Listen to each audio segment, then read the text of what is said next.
ব্যক্তিগতভাবে সরকারের বাইরে যে দেশের বর্তমান যে পরিস্থিতি, সেই পরিস্থিতিতে একটি রাজনৈতিক শক্তির উত্থানের জন্য আমার রাজপথে থাকা প্রয়োজন, ছাত্র জনতার কাতারে থাকা প্রয়োজন। এবং আমরা যে গণতান্ত্রিক পরিবর্তনের আকাঙ্ক্ষা করি, সেই আকাঙ্ক্ষার জন্য এবং আমার যে গণ অভ্যুত্থানে যে ছাত্র জনতা অংশগ্রহণ করেছে, সেই শক্তিকে সংহত করতে আমি মনে করেছি যে আমার সরকারের থেকে আমার সরকারের বাইরে রাজপথে আমার ভূমিকা বেশি হবে।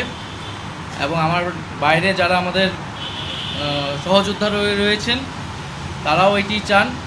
এবং সেই প্রেক্ষিতে আমি মূলত আজকে পদত্যাগপত্রটা জমা দিয়েছি। তো গত 6 মাসে আমি আমার জায়গা থেকে চেষ্টা করেছি কাজ করে যাওয়ার। 2টি মন্ত্রণালয়ের বাইরেও অনেক অতিরিক্ত দায়িত্ব আমাদের পালন করতে হয়েছে। আমরা চেষ্টা করেছি এবং মন্ত্রণালয়গুলোতেও আমরা কিছু কাজ করেছি। সেই কাজের ফলাফল হয়তো সামনে জনগণ পাবে। 6 মাস খুবই কম সময়, তারপরও আমি চেষ্টা করেছি আমার কাজ আর ফলাফল সেটা জনগণ মূল্যায়ন করবে। তো আজকে থেকে মূলত আমি সরকারের আর কোনো দায়িত্বে নেই, এটি মূলত বলার জন্য আপনাদেরকে আজকে আমরা 3টা কোশ্চেন নিব।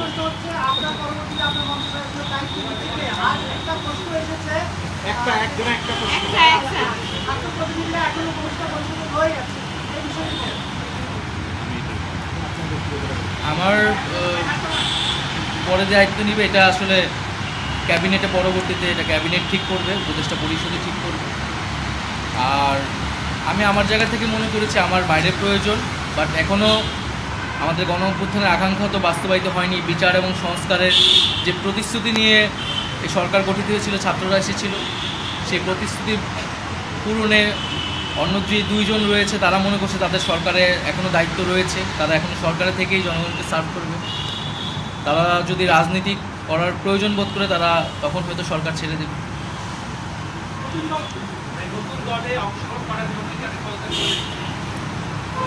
হ্যাঁ, নতুন যে রাজনৈতিক শক্তি এবং দল গঠন হচ্ছে, আমি সেখানে অংশগ্রহণ করতে আমার অভিপ্রায় আছে।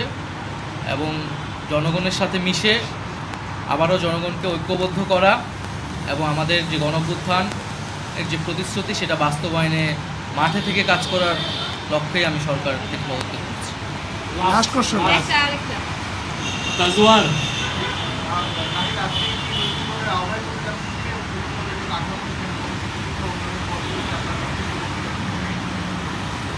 এটার জন্য আপনাদের দলটির যেদিন ঘোষণা 28 তারিখ, সেদিন পর্যন্ত অপেক্ষা করতে হবে, সেদিনই এটা জানা যাবে।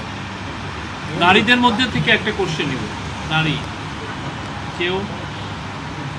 আপনি সাজেদা জি।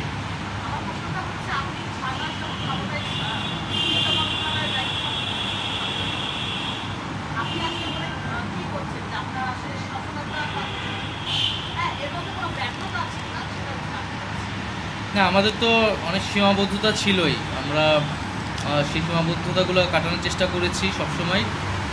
এবং এখানে সীমাবদ্ধতা ছিল, আমলাতান্ত্রিক জটিলতা ছিল।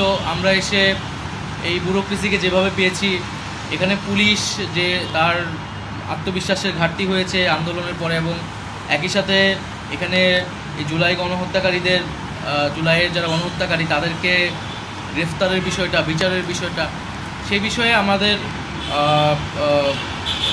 কিছু সীমাবদ্ধতা থাকা সত্ত্বেও আমরা কাজ করেছি। আমি জনপ্রশাসন কমিটির একটা দায়িত্বে 2 সপ্তাহের মতো ছিলাম।